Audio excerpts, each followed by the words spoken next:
माँ वैभव लक्ष्मी व्रत को धन, वैभव, सुख और समृद्धि प्राप्त करने के लिए किया जाता है।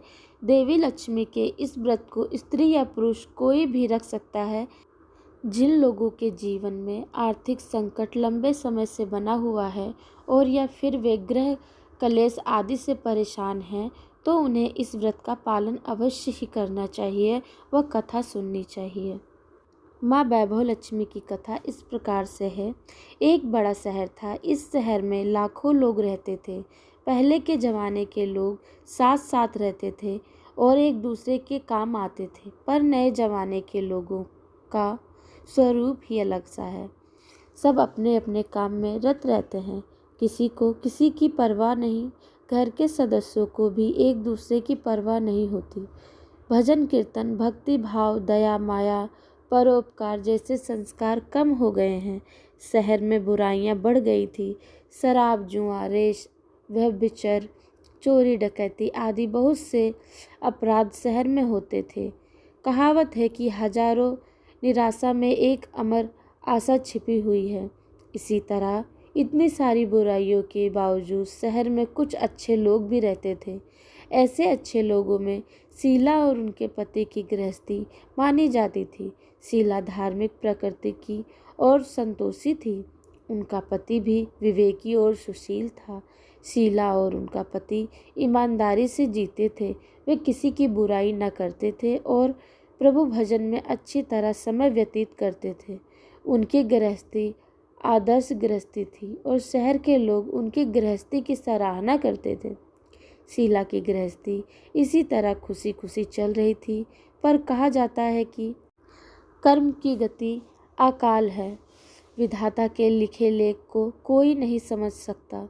इंसान का नसीब पल भर में राजा को रंक बना देता है और रंक को राजा। शीला के पति के अगले जन्म के कर्म भोगने बाकी रह गए होंगे कि वह बुरे लोगों से दोस्ती कर बैठा। वह जल्द से जल्द करोड़पति होने के ख्वाब देखने लगा। इसीलिए वह गलत रास्ते पर चल निकला और करोड़पति के बजाय रोडपति बन गया। यानी रास्ते पर भटकते भिखारी जैसी उसकी स्थिति हो गई थी। शहर में शराब, जुआ, रेस, चर्स, गांजा आदि बादियाँ फैली हुई थी। उसमें शीला का पति भी फंस गया। दोस्तों के साथ उसे भी शराब की आदत हो गई। जल्द से जल्द पैसे वाला बनने की लालच में दोस्तों के साथ रेस, जुआ भी खेलने लगा। इसी तरह बचाई हुई धनराशि, पत्नी के गहने, सब कुछ रेस जुए में गंवा दिया था। समय के परिवर्तन के अनुसार साथ घर में दरिद्रता और भूखमरी फैल गई। सुख से खाने की वजह 2 वक्त के भोजन के लाले पड़ गए और शीला को पति की गालियां खाने का वक्त आ गया था। शीला सुशीला और संस्कारी थी। उसको पति के बर्ताव से बहुत दुख हुआ, किंतु वह भगवान पर भरोसा करके बड़ा दिल रखकर दुख सहने लगी। कहा जाता है कि सुख के पीछे दुख और दुख के पीछे सुख आता ही है, इसीलिए दुख के बाद सुख आएगा ही। ऐसी श्रद्धा के साथ शीला प्रभु भक्ति में लीन रहने लगी। इस तरह शीला असहाय दुख सहते सहते प्रभु भक्ति में वक्त बिताने लगी। अचानक एक दिन दोपहर में उनके द्वार पर किसी ने दस्तक दी। शीला सोच में पड़ गई कि मुझ जैसे गरीब के घर इस वक्त कौन आया होगा। फिर भी द्वार पर आए हुए अतिथि का आदर करना चाहिए। ऐसे आर्य धर्म के संस्कार वाली शीला ने खड़े होकर द्वार खोला। देखा तो एक माझी खड़ी थी। वे बड़ी उम्र की लगती थी, किंतु उनके चेहरे पर अलौकिक तेज निखर रहा था। उनकी आंखों में से मानो अमृत बह रहा था। उनका भव्य चेहरा करुणा और प्यार से छलकता था। उनको देखते ही शीला के मन में अपार शांति छा गई।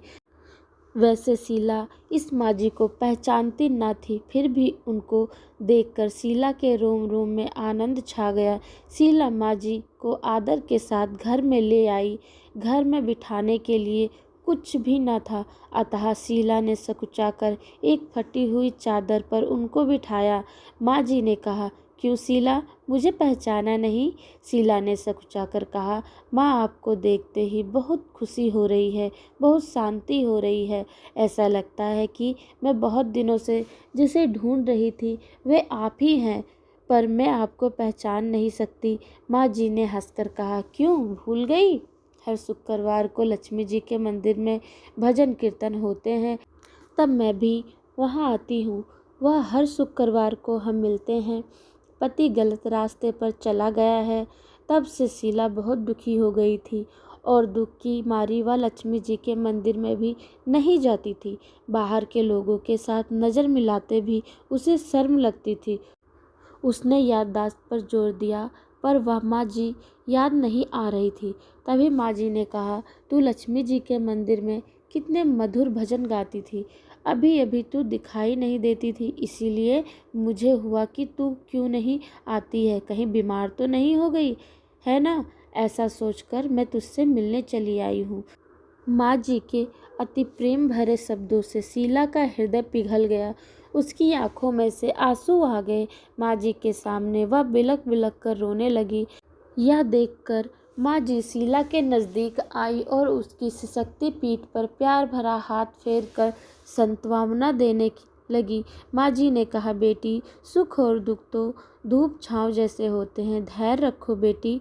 और तुझे परेशानी क्या है? तेरे दुख की बात मुझसे सुना, तेरा मन हल्का हो जाएगा और तेरे दुख का कोई उपाय भी मिल जाएगा। माँ जी की बात सुनकर शीला के मन को शांति मिली। उसने माँ जी से कहा, माँ, मेरी गृहस्थी में भरपूर सुख और खुशियाँ थी। मेरे पति भी सुशील थे। अचानक हमारा भाग्य हमसे रूठ गया। मेरे पति बुरी संगति में फंस गए और बुरी आदतों के शिकार हो गए तथा अपना सब कुछ गंवा बैठे हैं तथा हम रास्ते के भिखारी जैसे बन गए हैं।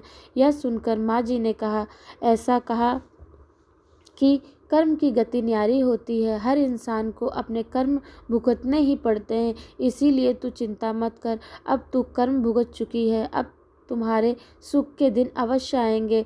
तू तो माँ लक्ष्मी जी की भक्त है। माँ लक्ष्मी जी तो प्रेम और करुणा की अवतार हैं। वे अपने भक्तों पर हमेशा ममता रखती हैं, इसीलिए तू धैर्य रखकर माँ लक्ष्मी जी का व्रत कर, इससे सब कुछ ठीक हो जाएगा। माँ लक्ष्मी का व्रत करने की बात सुनकर शीला के चेहरे पर चमक आ गई। उसने पूछा, माँ लक्ष्मी जी का व्रत कैसे किया जाता है? वह मुझे समझाएं, मैं यह व्रत अवश्य करूँगी। माँ जी ने कहा, बेटी, माँ लक्ष्मी जी का व्रत बहुत सरल है। उसे वरदा लक्ष्मी व्रत या वैभव लक्ष्मी व्रत भी कहा जाता है। यह व्रत करने वाले की सभी मनोकामनाएं पूर्ण होती हैं। वह सुख, संपत्ति और यश प्राप्त करता है। ऐसा कहकर माँ जी वैभव लक्ष्मी व्रत की विधि कहने लगी। बेटी, वैभव लक्ष्मी व्रत वैसे तो सीधा साधा व्रत है, किंतु कई लोग यह व्रत गलत तरीके से करते हैं, अतः उसका फल नहीं मिलता है। कई लोग कहते हैं कि सोने के गहने की हल्दी कुमकुम से पूजा करो, बस व्रत हो गया, पर ऐसा नहीं है। कोई भी व्रत शास्त्रीय विधि से करना चाहिए, तभी उसका फल मिलता है। सच्ची बात यह है कि सोने के गहनों का विधि से पूजन करना चाहिए। व्रत की उद्यापन विधि भी शास्त्रीय विधि से करना चाहिए। यह व्रत शुक्रवार को करना चाहिए। प्रातः काल स्नान करके स्वच्छ कपड़े पहनो और सारा दिन जय माँ लक्ष्मी का रटन करते रहो। किसी की चुगली नहीं करनी चाहिए। शाम को पूर्व दिशा में मुंह करके आसन पर बैठ जाओ। सामने पाटा रखकर उस पर रुमाल रखो। रुमाल पर चावल का छोटा सा ढेर करो। उस ढेर पर पानी से भरा तांबे का कलश रखकर कलश पर एक कटोरी रखो। उस कटोरी में एक सोने का गहना रखो। सोने का ना हो तो चांदी का भी चलेगा, चांदी का ना हो तो नगद रुपया भी चलेगा। बाद में घी का दीपक जलाकर अगरबत्ती सुलगा कर रखो। माँ लक्ष्मी जी के बहुत स्वरूप हैं और माँ लक्ष्मी जी को यंत्र अति प्रिय है, अतः वैभव लक्ष्मी में पूजन विधि करते वक्त सर्वप्रथम श्री यंत्र और लक्ष्मी जी के विविध रूपों का सच्चे दिल से दर्शन करो। उसके बाद लक्ष्मी सांत्वना का पाठ करो। बाद में कटोरी में रखे हुए गहने या रुपये को हल्दी, कुमकुम और चावल चढ़ाकर पूजा करो और लाल रंग का फूल चढ़ाओ। शाम को कोई मीठी चीज़ बनाकर उसका प्रसाद रखो। ना हो सके तो शक्कर गुड़ भी चल सकता है। फिर आरती करके 11 बार सच्चे हृदय से जय माँ लक्ष्मी बोलो। बाद में 11 या 21 शुक्रवार या व्रत करने का दृढ़ संकल्प माँ के सामने करो और आपकी जो मनोकामना है वह पूरी करने को माँ लक्ष्मी जी से विनती करो। फिर माँ का प्रसाद बांट दो और थोड़ा प्रसाद अपने लिए रख लो। अगर आप में शक्ति हो तो सारा दिन उपवास रखो और सिर्फ प्रसाद खाकर शुक्रवार का व्रत करो। ना शक्ति हो तो एक बार शाम को प्रसाद ग्रहण करते समय खाना खा लो। अगर थोड़ी शक्ति भी ना हो तो 2 बार भोजन कर सकते हैं।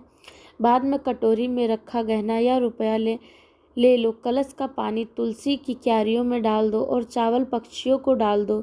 इसी तरह शास्त्रीय विधि से व्रत करने से उसका फल अवश्य मिलता है। इस व्रत के प्रभाव से सब प्रकार की विपत्ति दूर होकर आदमी मालामाल हो जाता है। संतान ना हो तो संतान प्राप्ति होती है। सौभाग्यवती स्त्री का सौभाग्य अखंड रहता है। कुंवारी लड़की को मन भावन पति मिलता है। शीला यह सुनकर आनंदित हो गई। फिर पूछा, माँ अपने वैभव लक्ष्मी व्रत की जो शास्त्रीय विधि बताई है वैसे मैं अवश्य करूँगी, किंतु उसकी उद्यापन विधि किस तरह करनी चाहिए यह भी कृपा करके सुनाए। माँ जी ने कहा, 11 या 21 जो मन्नत मानी हो उतने शुक्रवार या वैभव लक्ष्मी व्रत पूरी श्रद्धा और भावना से करना चाहिए। व्रत के आखिरी शुक्रवार को खीर का निवेद्य रखो। पूजन विधि हर शुक्रवार को करते हैं वैसी ही करनी चाहिए।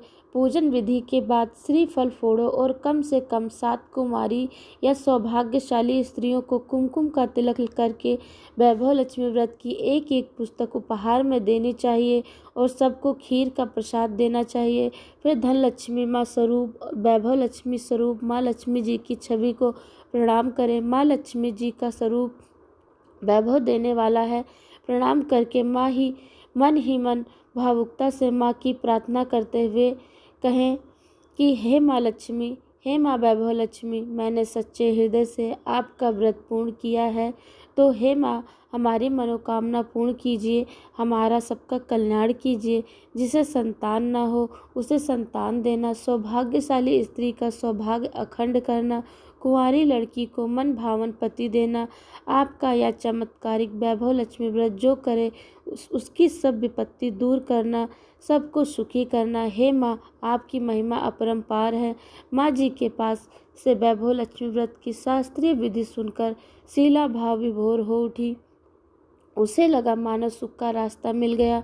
उसने आंखें बंद करके मन ही मन उसी क्षण संकल्प लिया कि हे वैभव लक्ष्मी माँ, मैं भी माँ जी के कहे अनुसार व्रत श्रद्धा पूर्वक शास्त्रीय विधि से वैभव लक्ष्मी व्रत 21 शुक्रवार तक करूँगी और व्रत की शास्त्रीय रीति के अनुसार उद्यापन भी करूँगी। शीला ने संकल्प करके आंखें खोली तो सामने कोई न था। वह विस्मित हो गई कि माँ जी कहाँ गई। यह माँ जी कोई दूसरा नहीं, साक्षात लक्ष्मी जी ही थी। शीला लक्ष्मी जी की भक्त थी, इसीलिए अपने भक्त को रास्ता दिखाने के लिए माँ लक्ष्मी जी देवी माँ जी का स्वरूप धारण करके शीला के पास आई थी। दूसरे दिन शुक्रवार था। प्रातःकाल स्नान करके स्वच्छ कपड़े पहनकर शीला मन ही मन श्रद्धा और पूरे भाव से जय माँ लक्ष्मी का मन ही मन रटन करने लगी। सारा दिन किसी की चुगली नहीं की। शाम हुई तब हाथ पाँव मुँह धोकर शीला पूर्व दिशा में मुँह करके बैठी। घर में पहले तो सोने के बहुत से गहने थे, पर पति ने गलत रास्ते पर चलकर सब गिरवी रख दिया। पर एक की नाक की कील पुल्ली बच गई थी। नाक की कील निकालकर उसे धोकर शीला ने कटोरी में रख दी। सामने पाटे पर रुमाल रखकर मुट्ठी भर चावल का ढेर किया। उस पर तांबे का कलश पानी भर कर रखा। उसके ऊपर कील वाली कटोरी रखी। फिर विधि पूर्वक वंदन संतवावना पूजन वगैरह किया और घर में थोड़ी शक्कर थी वह प्रसाद में रखकर वैभव लक्ष्मी व्रत किया। यह प्रसाद पहले पति को खिलाया। प्रसाद खाते ही पति के स्वभाव में फर्क पड़ गया। उस दिन उसने शीला को मारा नहीं, सताया भी नहीं। शीला को बहुत आनंद हुआ। उसके मन में वैभव लक्ष्मी व्रत के लिए श्रद्धा बढ़ गई। शीला ने पूर्ण श्रद्धा भक्ति से 21 शुक्रवार तक व्रत किया। 21वें शुक्रवार को विधि पूर्वक उद्यापन विधि करके 7 स्त्रियों को वैभव लक्ष्मी व्रत की 7 पुस्तकें उपहार में दी। फिर माता जी के धन लक्ष्मी स्वरूप की छवि को वंदन करके भाव से मन ही मन प्रार्थना करने लगी, हे माँ धनलक्ष्मी, मैंने आपका वैभव लक्ष्मी व्रत करने की मन्नत मानी थी, वह व्रत आज पूर्ण किया है। हे माँ, मेरी हर विपत्ति दूर करो, हमारा सब कल्याण करो। जिसे संतान ना हो उसे संतान देना, सौभाग्यवती स्त्री का सौभाग्य अखंड करना, कुमारी लड़की को मनभावन पति देना। जो कोई आपका यह चमत्कारिक वैभव लक्ष्मी व्रत करे उसकी सब विपत्ति दूर करना, सबको सुखी करना। हे माँ, आपकी महिमा अपरंपार है। ऐसा बोलकर लक्ष्मी जी के धन लक्ष्मी स्वरूप की छवि को प्रणाम किया। इस तरह शास्त्रीय विधि से शीला ने श्रद्धा व्रत किया और तुरंत ही उसे फल मिला। उसका पति सही रास्ते पर चलने लगा और अच्छा आदमी बन गया तथा कड़ी मेहनत से व्यवसाय करने लगा। धीरे धीरे समय परिवर्तित हुआ और उसने शीला के गिरवी रखे गहने छुड़वा लिए। घर में धन की बाढ़ सी आ गई। घर में पहले जैसी सुख शांति छा गई। वैभव लक्ष्मी व्रत का प्रभाव देखकर मोहल्ले की दूसरी स्त्रियां भी शास्त्रीय विधि से वैभव लक्ष्मी का व्रत करने लगी। हे माँ धनलक्ष्मी, आप जैसे शीला पर प्रसन्न हुई उसी तरह आपका व्रत करने वाले पर प्रसन्न होना, सबको सुख शांति देना। जय धनलक्ष्मी माँ, जय वैभव लक्ष्मी माँ। सब पर अपनी करुणामय दृष्टि सदैव बनाए रखना और हम भक्तों पर भी बनाए रखना। जय माँ लक्ष्मी। कथा अच्छी लगी हो तो कमेंट में जय धनलक्ष्मी माँ अवश्य लिखें। धन्यवाद।